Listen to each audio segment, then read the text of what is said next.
সম্মানিত দর্শক শ্রোতা, পরম সৃষ্টিকর্তা যিনি অসীম দয়ালু, শুরু করছি তার নামে। আজকের বিষয় হলো সমন্বয়কারীরা অজ্ঞান হয়ে পড়েছেন, তারা সচেতন জ্ঞান ফেরার পথে। এখন সে বিষয়ে সংক্ষেপে আলোচনা করব। আপনারা জানেন 5ই আগস্ট শেখ হাসিনা বিশেষ নিরাপত্তার মাধ্যমে বিশেষ ভ্রমণে তিনি ভারতে গিয়েছেন। তখন তাৎক্ষণিকভাবে সেনা প্রধান তিনি বক্তব্য দিয়েছেন যে দেশের এই ক্লান্তি লগ্নে আমি সেনা প্রধান ডক্টর ওয়াকারুজ্জামান দায়িত্ব নিলাম, সকল দায় দায়িত্ব আমি নিলাম। আমার সহযোদ্ধাদের নিয়ে দেশের সার্বিক পরিস্থিতি যেখানে যা সমস্যা আছে সমাধান করার চেষ্টা করব। আপনারা যেখানে যে অবস্থায় আছেন আপনারা নিয়ম শৃঙ্খলা মেনে স্ব স্থানে চলে যান। যাই হোক, এরপরে আপনারা পরবর্তীতে এই সেনা প্রধানের মাধ্যমে এই রাষ্ট্রপতি শাহাবুদ্দিন চুপ্পু সাহেবের মাধ্যমে উপদেষ্টা পরিষদ গঠন করা হয়েছে। এরপর আপনারা শুনেছেন যে 6 থেকে 700 নেতাকর্মীরা তাদের দায়িত্বে আছেন, তাদের ক্যাম্পে আছেন, তাদের আন্ডারে আছেন।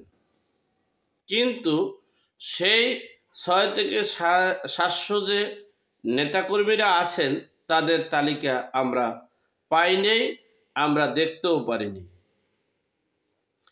700 এই নেতাকর্মীরা, তার ভিতরে কি আইনমন্ত্রী ছিল না? তার ভিতরে কি সাবেক খাদ্যমন্ত্রী ছিল না? তার ভিতরে কি সালমানের রহমান ছিল না? এটাও একটা প্রশ্ন বটে। বিষয়টা হচ্ছে আমরা অনেক কিছু জানি না, তারপর জানার চেষ্টাও করি না। কারণ বাঙালি তো ছোট মনে হয়। যদি এই সমন্বয়কারীরা লাফালাফি দৌড়দৌড়ি করতেছেন, বিপ্লবী সন্তানরা তারা মাঝে মধ্যে বলতেছেন যে তারা কোথায়, কেন পাঠালো। এই ডক্টর ওয়াকারুজ্জামান সাহেব তার মাধ্যমে 6 থেকে 700 তার বক্তব্য, আমাদের বক্তব্য না, তার চেয়ে বেশিও হতে পারে, কমও হতে পারে, সেটা তার ব্যক্তিগত ব্যাপার। তিনি বলেছেন যেটা সেটা আমরা বললাম। সেই লোকজনগুলোকে বা তাদের তালিকা, তাদের নাম বলা হয় নাই এবং তারা কোথায় গেছেন, কিভাবে গেছেন, কেমনে গেছেন সেটার দায়ভারও বা দায়ভার বলবো না, সেটা তিনি প্রকাশ করেননি।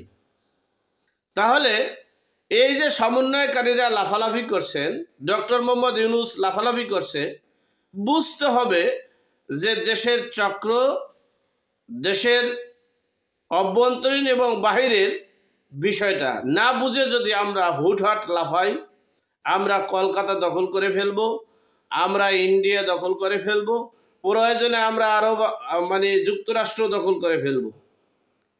এই যে উচ্চবাচ্য এবং দেশের সাথে একটা দেশের যুদ্ধের দিকে কথাবার্তা, এগুলো হিসাব নিকাশ করে আমাদের বলতে হবে। আমরা তো সাধারণত দেশে, ওবায়দুল কাদের সাহেব দেশে ছিলেন, তাকে ইন্ডিয়াতে পাঠানো হয়েছে। কে পাঠাচ্ছে? পাঠানো হয়েছে সারা তো আর কেউ যেতে পারে নাই। এই 700 নেতাকর্মীরা কেউ যেতে পারে নাই তাদেরকে না পাঠাইলে। কারণ তাহলে বুঝতে হবে আওয়ামী লীগের ভিড় কত দূর, আর আমরা তাদের সাথে যুদ্ধ করব কিভাবে। আপনারা তো পারেননি। এখনো আপনাদের উদ্দেশ্যে বলছি, ডক্টর মোহাম্মদ ইউনূস সাহেব, আপনি এবং এই সমন্বয়কারী হাসনাত সারজি সাহেবকে বলবো, এই দেশের যা কিছুই করতেছেন সব কিছু সবাই দেখতেছে। আপনাদের কর্ম, আপনাদের অভিজ্ঞতা, আপনাদের যোগ্যতা, আপনারা দেশটা কোথায় নিয়ে যাচ্ছেন, দেশের অবস্থা কি হচ্ছে, এটা দেশ এবং দেশের বাইরে বিশ্ববাসী সকলে জরিপ করতেছে। এই বিস্ফোরা যখন উঠবে তখন বুঝতে পারবেন যে কি হয়েছে আর কি করেছে। আপনারা আওয়ামী লীগের 700 নেতাকর্মীরা ক্যান্টনমেন্টে ছিল, সেই 700 নেতাকর্মীদেরকে আপনারা গ্রেপ্তার করতে পারেন নাই, অপরাধী।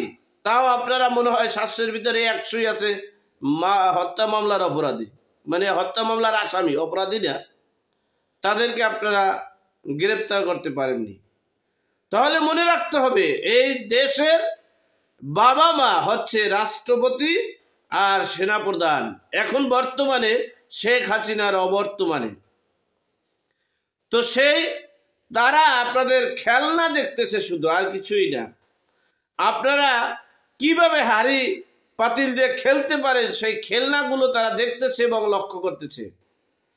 তাহলে বুঝতে হবে আপনাদের, আমি বারবার বলেছিলাম যে আপনারা এই রাষ্ট্রপতিকে আগে পদত্যাগ করান, সেনাপ্রধানকে পদত্যাগ করান, এরপরে আপনারা যদি এই দেশের সার্বিক পরিস্থিতির নিয়ন্ত্রণে নিতে পারেন, সেখান থেকে যদি দেশ পরিচালনার জন্য আগান, তাহলেই আপনারা সম্ভব। আপনারা 2000 লোকদেরকে ফাঁসি দিবেন আর রাষ্ট্রপতি এক অধ্যাদেশ দিয়ে সকলকে মুক্তি দিবে, হবে আপনাদের ফাঁসি? হবে না। সুতরাং বুঝে শুনে বক্তব্য, সভা সমাবেশ এবং দেশের সব দিক থেকে এগিয়ে আসতে হবে। যাই হোক, আপনাদের এখন একটু একটু জ্ঞান ফিরতেছে যে দেশে এবং দেশে বিদেশি চক্রান্ত আওয়ামী লীগকে পুনর্বাসন করতে আছে।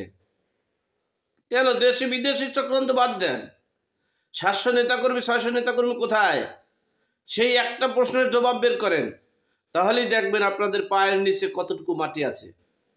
তাহলেই দেখবেন আপনারা কি অজ্ঞান হয়েছিলেন নাকি জ্ঞান ফেরা অবস্থায় ছিলেন, আপনারা কি উন্মাদ ছিলেন নাকি জ্ঞানী ছিলেন।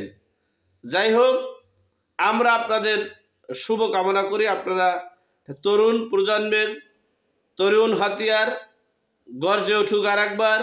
আপনারা রাজনৈতিক দল করেন, এই বুড়া রাজনৈতিক দলগুলো কেউ পছন্দ করে না, আপনাদেরকে পছন্দ করবে। আপনারা রাজনৈতিক দল করে দেশের সার্বিক কল্যাণে এগিয়ে আসেন। তবে মনে রাখবেন, সেনা প্রধান আর রাষ্ট্রপতি যতদিন আছে, দেশের খেলনা আপনি যতদিন খেলতে পারেন, খেলার পর কিন্তু হাড়ি ভেঙে গেলে আর ওই হাড়িতে কোনো কিছুই থাকে না। সুতরাং সেই দিক থেকে বিবেচনা করে আপনারা আগাবেন। আপনাদের সকলের মঙ্গল কামনা করে এখানেই শেষ করলাম। ভালো থাকবেন, সুস্থ থাকবেন। আসসালামু আলাইকুম।